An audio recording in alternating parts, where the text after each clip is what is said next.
Assalamualaikum warahmatullahi wabarakatuh. Bismillahirrahmanirrahim. Allahumma sholli ala sayyidina Muhammad wa ala ali sayyidina Muhammad. La haula wala quwata illa billahil aliyil adzim. Amma ba'd. Di sini saya akan memberikan tausiah tentang fikih dan syariah Islam. Fikih menurut bahasa adalah paham. Fikih secara istilah mengandung dua arti.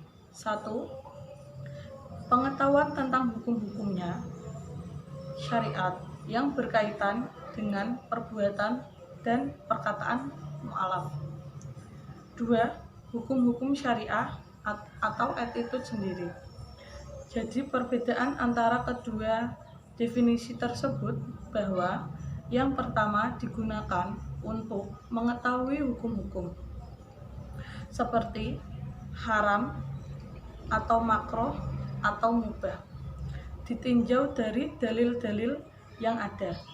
Sedangkan yang kedua adalah untuk hukum-hukum syariah itu sendiri, yaitu hukum apa saja yang terkandung dalam sholat, zakat, puasa, haji, dan lainnya berupa syarat-syarat, rukun-rukun, kewajiban-kewajiban, atau sunnah-sunnahnya. Fikih Islam mencakup seluruh perbuatan manusia. 1. Hukum-hukum yang berkaitan dengan ibadah kepada Allah seperti wudhu dan sholat. 2. Hukum-hukum yang berkaitan dengan masalah kekeluargaan seperti pernikahan, talak, nasab, dan persusuan. 3. Hukum-hukum yang berkaitan dengan perbuatan manusia dan hubungan di antara mereka seperti jual beli, jaminan, sewa menyewa, pengadilan, dan yang lainnya. 4.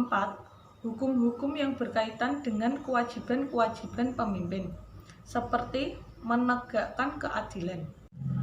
5. Hukum-hukum yang berkaitan dengan hukuman terhadap pelaku-pelaku kejahatan seperti hukuman terhadap pembunuh, pencuri, pemabuk, dan yang lainnya. 6. Hukum-hukum yang mengatur hubungan negeri Islam dengan negeri lainnya.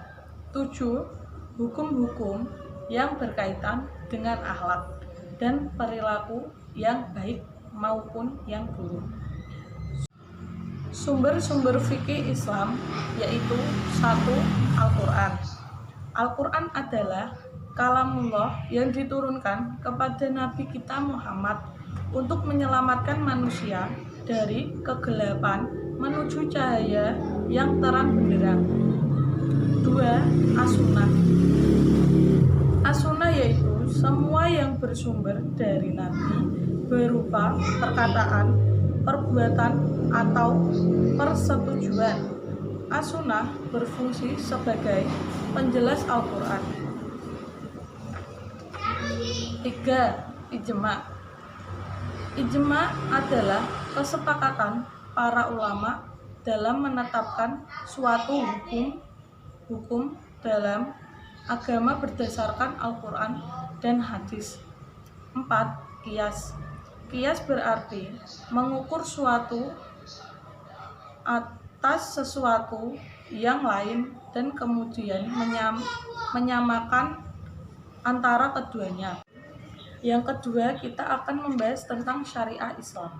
Syariah Islam, pengertian dari syariah Islam secara etimologi adalah kata syariah berasal dari bahasa Arab, dari kata syar'ah yang berarti jalan.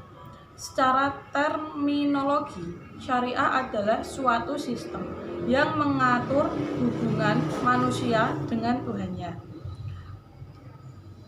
Berdasarkan pengertian di atas, syariah dibagi ke dalam dua bagian besar, yaitu 1. Ibadah, 2. Muamalah. Ruang lingkup syariah Islam. 1. Ibadah khusus, yaitu peraturan-peraturan yang mengatur hubungan manusia dengan Tuhannya. 2. Ibadah umum, yaitu peraturan-peraturan yang hubungan manusia dengan sesamanya. Tujuan syariah Islam: 1. Ma'rufat adalah nama untuk semua kebajikan atau sifat-sifat yang baik. 2. Munkarat adalah nama untuk segala dosa dan kejahatan yang sepanjang masa telah dikutuk oleh watak manusia sebagai sesuatu yang jahat. Pelaksanaan syariah Islam: 1. Bahwa ketentuan Allah dan Rasul-Nya tentang pelaksanaan syariah Islam tidak semata-mata didasarkan atas klasifikasi hukum saja, misal wajib, sunnah, mubah, makruh maupun haram. 2. Bahwa ketentuan Allah dan Rasul-Nya tentang pelaksanaan syariah Islam berhubungan erat dengan situasi dan kondisi. Misalnya, dalam situasi perang, sholat dapat dilaksanakan dengan cara menjamak. Kesimpulan dari paparan di atas dapat kita simpulkan fikih dan syariah dalam Islam adalah satu pengertian yang sama, hanya ada sedikit perbedaan pada penerapan dan pembagiannya. Keduanya juga memiliki peran masing-masing dalam penerapannya di kehidupan manusia. Sekian dari tausiah saya. Apabila ada kesalahan tutur kata saya, mohon dimaafkan. Wassalamualaikum warahmatullahi wabarakatuh.